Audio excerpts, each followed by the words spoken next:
नमस्कार दोस्तों, आज की इस वीडियो का टॉपिक है गाइडेंस और गाइडलाइंस फॉर न्यू इन्वेस्टर्स। जो नए इन्वेस्टर्स हैं उनके लिए क्या गाइडलाइंस हैं, क्या सजेशंस हैं और उनको क्या चीज़ फॉलो करनी चाहिए और क्या चीज़ें अवॉइड करनी चाहिए।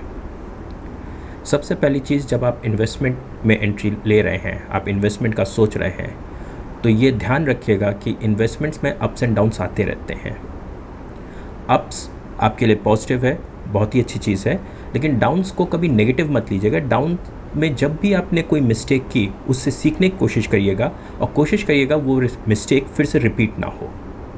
पहली चीज़, मेरा मानना ये है कि जो मनी लॉस्ट है, जो आपने पैसा खोया है इन्वेस्टमेंट में किसी भी एक मिस्टेक के द्वारा, it's an experience that you have gained कि फर्दर आपको वो मिस्टेक नहीं करनी है। आप अगर मिस्टेक रिपीट कर रहे हैं तो फिर गड़बड़ है। मिस्टेक्स करिए, कोई उसमें प्रॉब्लम नहीं है, बट मिस्टेक्स रिपीट मत करिए। जो भी मिस्टेक है उससे सीखिए। सो पहला मेरा ये सजेशन है या एक राय है कि अप्स एंड डाउन्स आते ही रहेंगे, तो डाउन्स को इतना नेगेटिव मत लीजिएगा। दूसरी चीज़ है, लोग जब इन्वेस्टमेंट करते हैं तो बहुत सारे सेक्टर्स में एनालिसिस करते हैं, बहुत सारे सेक्टर्स में एंट्री लेने की कोशिश करते हैं। कहीं से कोई इन्फॉर्मेशन आती है, उसमें वो एंट्री लेने की कोशिश करते हैं। मेरा ये मानना है कि आप 2 या 3 सेक्टर से ज़्यादा में एंट्री मत लें। एक तो वो मैनेज करना आसान है, उनके बारे में पढ़ना आसान है, एंड जब स्पेसिफिक आपका एक सर्कल बन जाता है कि आपको 2 ही 3 सेक्टर्स को ट्रैक करना है, उसी की कंपनीज़ में आपको इन्वेस्ट करना है, तो आपकी एफिशिएंसी बढ़ने लग जाती है। सो मेरा ये मानना है कि हमेशा 2 से 3 सेक्टर्स में ही इन्वेस्ट करना चाहिए, उनकी ही साइकिल्स को समझना चाहिए, उनके ही business model, structures and economics को समझना चाहिए।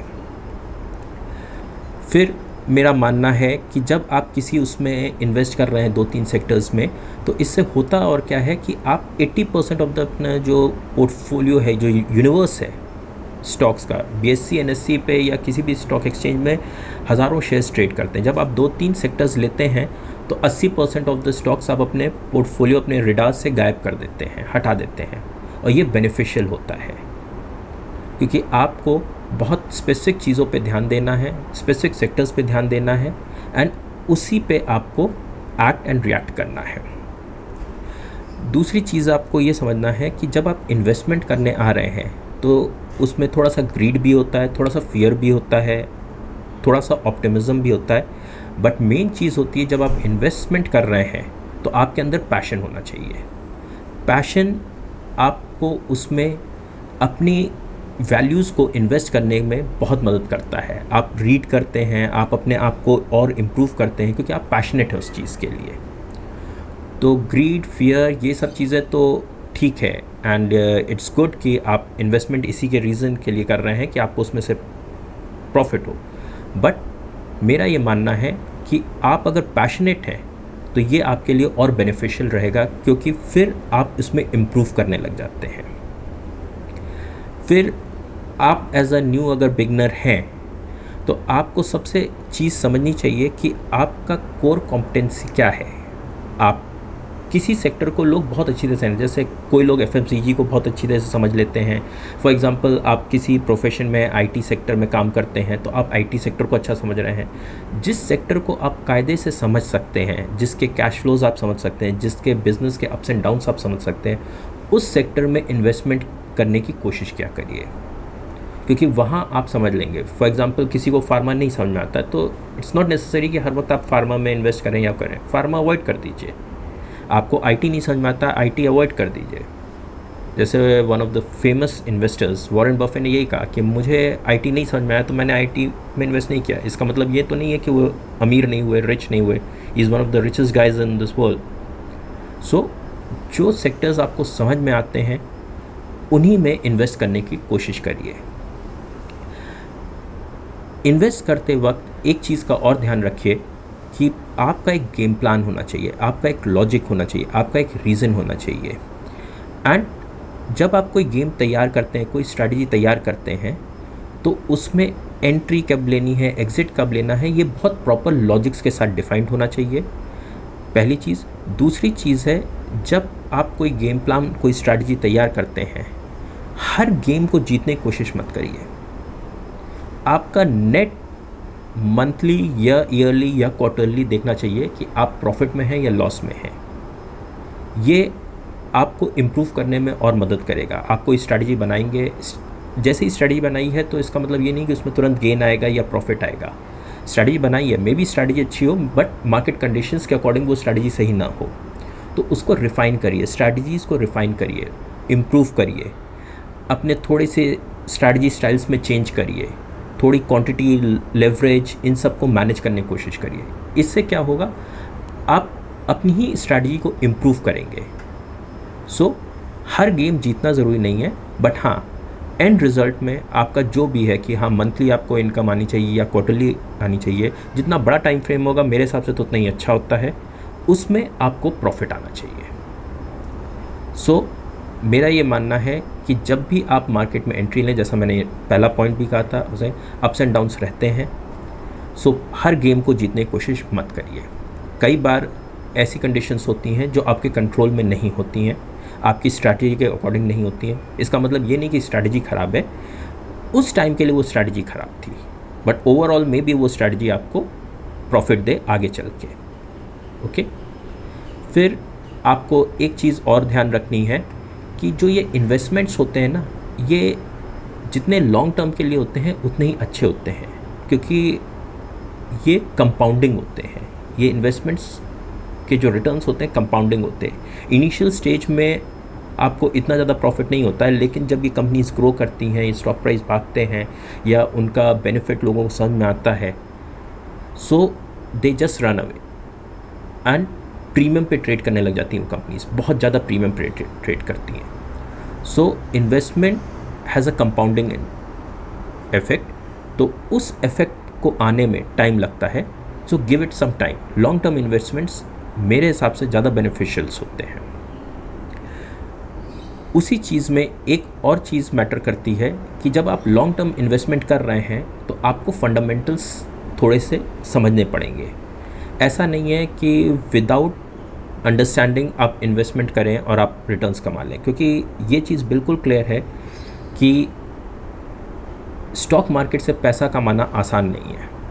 सो आपको हर वक्त इम्प्रूव करना पड़ेगा। वो इम्प्रूवमेंट कैसे होता है, आपको हर वक्त पढ़ते रहना पड़ेगा, आपको रीड करना पड़ेगा, आपको रिसर्च रिपोर्ट्स पढ़नी पड़ेंगी, आपको ब्लॉग्स पढ़ने पड़ेंगे, फाइनेंशियल मैगजीन्स पढ़िए, बिजनेस मैगजीन्स पढ़िए। जितना ज़्यादा आप नॉलेज गेन करेंगे उतने ही ज़्यादा आप अपने गेम को, अपनी स्ट्रैटेजीज़ को इम्प्रूव, रिफाइन कर सकते हैं। So one of the initial things that before investment, during investments should be read. Blogs पढ़िए, बिजनेस मैगजीन्स पढ़िए, फाइनेंशियल रिपोर्ट्स पढ़िए, ये सब पढ़ना बहुत ज़रूरी होता है। एंड जब मैं लॉन्ग टर्म कहता हूँ तो मेरा कहने का मतलब ये है, जब आप किसी बिज़नेस में इन्वेस्ट कर रहे हैं, लॉन्ग टर्म बिजनेस कर रहे हैं, तो ये it's kind of a journey. जब बिज़नेस कुछ करता है, उसका इम्पैक्ट उसमें आता है, बिज़नेस में आता है, कैश फ्लो बढ़ता है, प्रॉफिट बढ़ता है, तब उसका शेयर प्राइस बढ़ता है। तो it's a kind of a journey. तो जब भी आप स्टॉक मार्केट में इन्वेस्ट कर रहे हैं तो ये सोचिए, आपने एक वो बिज़नेस खोला है, बिज़नेस तुरंत रिटर्न नहीं देता है, बिज़नेस धीरे धीरे रिटर्न देता है। आपने उसमें हिस्सेदारी ली है, मैनेजमेंट अब उसमें कुछ डिसीजंस लेगा, कुछ सही होंगे, कुछ गलत होंगे, बट ओवरऑल अच्छे डिसीजंस होने चाहिए, नेट इम्पैक्ट पॉजिटिव होना चाहिए। So it's a kind of a journey, you have to be patient. तुरंत रिटर्न्स की उम्मीद नहीं करनी चाहिए। एज अ बिगनर कई लोग इस उम्मीद से आते हैं कि हम स्टॉक मार्केट में पैसा लगाएंगे और खूब कमाएंगे। नो डाउट लोग कमाते हैं, but you have to be patient. बहुत जल्दी पैसा कमाने की कोशिश नहीं करिएगा। एंड हाँ, जितना हो सके पढ़िए, read about the sectors, read about your company, read about the economy. इन सब से क्या होता है, जब आप बहुत ज़्यादा पढ़ते हैं या आप समझते हैं तो एक आपका रिफाइननेस स्टार्ट होने लग जाती है कि आपका इन्वेस्टमेंट जो है वो कब तक आपको एक विजन देने लग जाता है, कब तक आपको ग्रोथ देगा, कब तक क्या आपको रिटर्न्स देगा, कब तक क्या आपको उस इन्वेस्टमेंट में बने रहना है। जब आप न्यूज़ पढ़ने लग जाते हैं या आप समझने लग जाते हैं इकोनॉमी में थोड़ा गड़बड़ आ रहा है, इकोनॉमिक साइकिल चेंज होने वाली है, या बिजनेस साइकिल चेंज होने वाला है, या कंपनी की साइकिल चेंज होने वाली है, सो आपको एक एग्जिट पॉइंट भी मिलने लग जाता है। इस मारे मैं कहता हूँ कि हमेशा research reports, blogs, financial reports, financial magazines, business magazines continuously पढ़ते रहिए, क्योंकि वो एज अ फ्यूचर इंडिकेट करती रहेंगी आपको कि एग्जैक्टली आपको क्या डिसीजन लेना है। वो आपको ये भी इंडिकेट करती रहेंगी जब आप पढ़ेंगे कि आपको पूरा निकलना है या आधा निकलना है, पार्शियल निकलना है या फुल आपको प्रॉफिट बुक करना है। अच्छा हाँ, जब आप पढ़ते हैं तो आप मैनेजमेंट के बारे में भी पढ़ते हैं। मैनेजमेंट एक बहुत ही इम्पॉर्टेंट एस्पेक्ट होता है, पैरामीटर होता है किसी भी स्टॉक में डिसीजन लेने के लिए कि इस स्टॉक में इन्वेस्ट करना है या नहीं। रीज़न बीइंग क्योंकि इन मैनेजमेंट ही डिसाइड करता है कि मुझे कहाँ फंड्स एलोकेट करने हैं, बिज़नेस को क्या विजन देना है, कैसे हमें बिज़नेस मैनेज करना है। तो जब मैं कोई स्टॉक चूज़ करता हूँ या आप कोई स्टॉक चूज़ करें तो मैनेजमेंट के बारे में ज़रूर पढ़िए, गूगल कर लीजिए, सर्च कर लीजिए उनके बारे में, मैनेजमेंट के पास डिसीजंस देख लीजिए, एंड ये हल्का सा एनालाइज करने की कोशिश करिए या एक व्यू लेने की कोशिश करिए कि जब भी कुछ मैनेजमेंट ने कहा है, अपना आउटलुक बताया है, तो they have done that thing और not, they have really whatever they have said, उन्होंने जो भी कहा है अपने पास्ट में वो उन्होंने आगे चल के किया है या नहीं किया है। पुरानी रिपोर्ट्स उठा लीजिए, पुरानी कॉन कॉल्स की रिकॉर्डिंग्स उठा लीजिए, आप उनसे एनालाइज करने की कोशिश करिए कि दे have really did what they said और नॉट, क्योंकि इससे ही आपको मैनेजमेंट के बारे में पता चलेगा। फिर थोड़ा से क्राइसिस के बारे में देखिए कि हाँ कब बिजनेस क्राइसिस में आया, कब इकोनॉमिक क्राइसिस में आई, तो मैनेजमेंट ने कैसे डिसीजंस लिए, क्या लिया, कैसे डिसीजंस लिए, क्या वो बेनिफिशियल्स थे या नहीं थे। इस तरीके से आपको मैनेजमेंट के बारे में पता चलेगा। एंड मेरा अभी भी मानना है कि मैनेजमेंट बहुत इंपॉर्टेंट होता है किसी भी स्टॉक को पिक करने के लिए। Management should walk the talk. मेरा कहने का मतलब ये है कि अगर उसने कहा है और उसने किया है, ये दोनों चीज़ें आपको नंबर्स में मिलनी चाहिए। अगर नहीं मिल रही हैं तो सिर्फ ये बोल बचन है। अवॉइड करिए ऐसे मैनेजमेंट को, अवॉइड करिए ऐसे स्टॉक्स को, मेरा तो ये मानना है। फिर आता है जब आप इन्वेस्ट कर रहे हैं, दैट इज़ फंडामेंटली आप इन्वेस्ट कर रहे हैं, लॉन्ग टर्म इन्वेस्ट कर रहे हैं, तो डिटेल्स देखिए, कंपनी का स्ट्रक्चर क्या है, उस इंडस्ट्री में स्ट्रक्चर कैसे चलता है, कैसे उस कंपनी का स्ट्रक्चर है, उस डिफरेंट है उस सेक्टर के स्ट्रक्चर से, क्या बेनिफिशियल चीज़ें हैं, क्यों ये स्ट्रक्चर, उसका कंपनी का स्ट्रक्चर बेनिफिशियल होगा या नहीं बेनिफिशियल होगा, ये सब चीज़ें बहुत इम्पॉर्टेंट होती हैं। अगर आप कंपनी का स्ट्रक्चर समझ लेंगे तो आपको ये समझ में आ जाएगा कि ओके इनकी कोर कॉम्पिटेंसी कहाँ है, ये कहाँ फोकस कर रहे हैं, फिर मुझे उसमें इन्वेस्ट करना है या नहीं करना है। कुछ हैप हैज़र्ड्स कंपनीज़ होती हैं, उन्होंने 100 बिज़नेस कर रखे हैं, कैश फ्लो इधर से उधर हो रहा है, वो जम्बल्ड अप होता है, वो कंफ्यूज होते हैं, वो कोई उनका एक पार्ट अर्न कर रहा है, वो दूसरी जगह लगा दे रहे हैं, नेट रिटर्न ज़ीरो आ रहा है। सो ऐसी कंपनीज़ को अवॉइड करिए। स्ट्रक्चरली क्लीन कंपनीज़ और structure of the sector and structure of the company match करना चाहिए, या एक अल्फ़ा के साथ उस स्ट्रक्चर कंपनी में अल्फ़ा होना चाहिए कि मतलब हाँ ये एडवांटेज है इस कंपनी में इस स्ट्रक्चर से। ओके, इन्वेस्टमेंट का एक और वो है कि जब आप इन्वेस्टमेंट डिसीजन ले रहे हैं तो हमेशा इन्वेस्टमेंट फ्रंट लाइन कंपनीज़ में लीजिए या सेकंड फ्रंट लाइन कंपनीज़ में लीजिए। फॉर एग्जांपल बैंकिंग सेक्टर है, आप इसमें इन्वेस्ट करना चाहते हैं और आप प्राइवेट सेक्टर बैंक्स में इन्वेस्ट करना चाहते हैं, आपने कहीं एनालाइज़ किया, फंडामेंटली देखा कि फॉर एग्जांपल एक वो ले रहे हैं कि HDFC आपको सबसे अच्छा लगा फंडामेंटली और टेक्निकली और सब जो भी आपके पैरामीटर्स हैं, एंड सेकंड बेस्ट आपको लग रहा है फॉर एग्जांपल ICICI, तो या तो फर्स्ट में इन्वेस्ट करिए या सेकंड में इन्वेस्ट करिए। इससे क्या होता है, आप फंडामेंटली उस सेक्टर के लीडर के साथ हैं।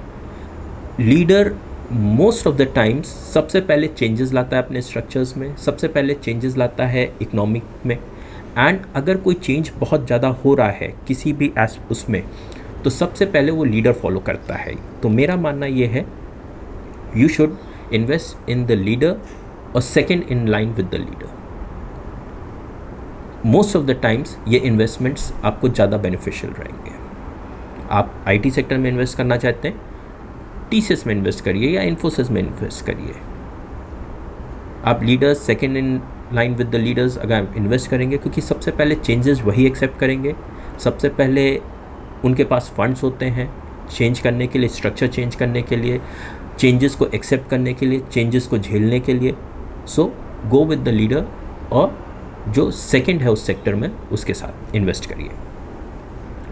फिर आपको जब इन्वेस्ट करना है और कोई आप स्टॉक चूज़ कर रहे हैं या कोई सेक्टर चूज़ कर रहे हैं, तो पहली चीज़ हमेशा ध्यान रखिएगा कि उस सेक्टर में एंट्री लेने के लिए बैरियर कैसा है, एंट्री और एग्ज़िट का बैरियर कैसा है। जिस सेक्टर में बैरियर ज़्यादा स्ट्रॉन्ग होता है, आई मीन हर कोई नहीं आ सकता है उसमें, उस सेक्टर में इन्वेस्ट करने की कोशिश कीजिए, क्योंकि उसमें जब कोई कंपनी एंट्री लेती है तो बहुत ज़्यादा पैसा इन्वेस्ट करती है, बहुत ज़्यादा अपना टाइम लगाती है, फंड्स लगाती है एंड वेल प्रिपेयर्ड आती है।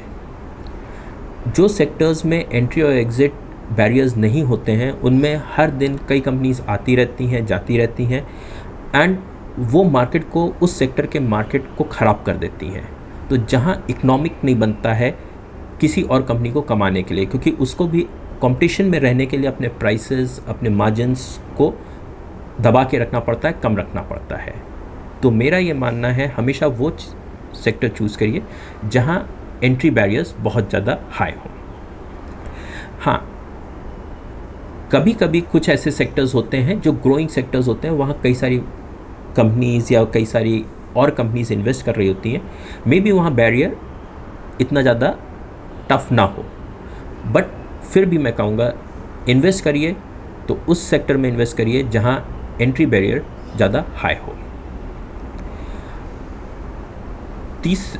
वन ऑफ द इन्वेस्टमेंट्स का एक और वो होता है, जब आप किसी स्टॉक या किसी उसमें सेक्टर में इन्वेस्ट करते हैं और उसके डाउन ट्रेंड होता है उस सेक्टर में, उस टाइम पे एक चीज़ का बहुत ध्यान दीजिएगा कि कंपनी का कैश फ्लो कैसा है। क्या उस डाउन ट्रेंड में जब स्टॉक प्राइस पिटा हुआ है, सब कुछ है, कैश फ्लो वैसे ही आ रहा है, प्रॉफिट्स वैसे ही बन रहे हैं, चीज़ें वैसे ही हो रही हैं? अगर वो सब हो रहा है तो समझ जाइए ये फंडामेंटली स्ट्रॉन्ग कंपनी है। उस डाउन ट्रेंड में इन्वेस्ट करिए, जब भी वो अपसाइड जाएगा स्टॉक वो प्रीमियम पे ट्रेड करने लगेगा। तो डाउन ट्रेंड में किसी भी सेक्टर, किसी भी कंपनी का performance of the cash flow, balance sheets, ये सबको, फाइनेंशियल स्टेटमेंट्स को बहुत कायदे से पढ़िएगा, क्योंकि अगर उसमें कहीं चेंज नहीं आ रहा है और वो ट्रेंड डाउन में है, सो दैट मीन्स कंपनी में कहीं कोई खराबी नहीं है। द ओनली थिंग इज़ कि ये एक इकोनॉमिकल इम्पैक्ट है या आप कह दीजिए मार्केट का इम्पैक्ट है, कोई सेलिंग आ रही है। सो जिस दिन ये सेलिंग ख़त्म होगी, जिस दिन ये ट्रेंड चेंज होगा, ये अपसाइड जाएगा, यही कंपनीज आउट परफॉर्म करेंगी एंड यही आपका वेल्थ क्रिएट करेंगी। एक चीज़ और याद रखिएगा, मार्केट में बूम एंड बर्स्ट होते रहते हैं, प्रॉफिट एंड लॉस होते रहते हैं, साइक्लिक चीज़ें होती रहती हैं, अप्स एंड डाउन्स होते रहते हैं। जितनी बार भी डाउन ट्रेंड आए, एनालाइज करने की कोशिश करिएगा कि बेसिकली उस डाउन ट्रेंड में आपकी कंपनी, आपकी इन्वेस्टेड जितनी भी इन्वेस्टमेंट्स हैं जिन कंपनियों में, उनमें क्या चेंजेस आ रहा है।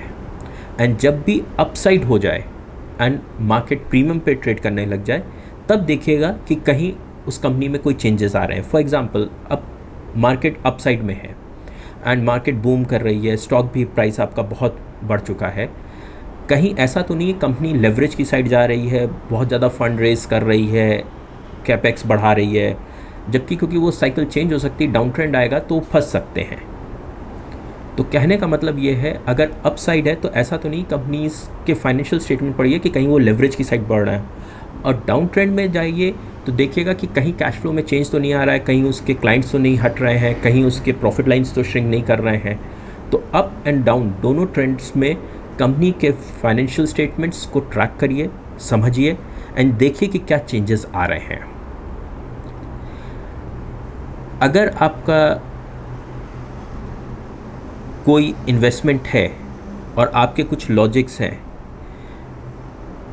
उन लॉजिक्स पे हमेशा ये ध्यान रखिएगा कि ये लॉजिक्स आपके according to the market trend change होते रहें।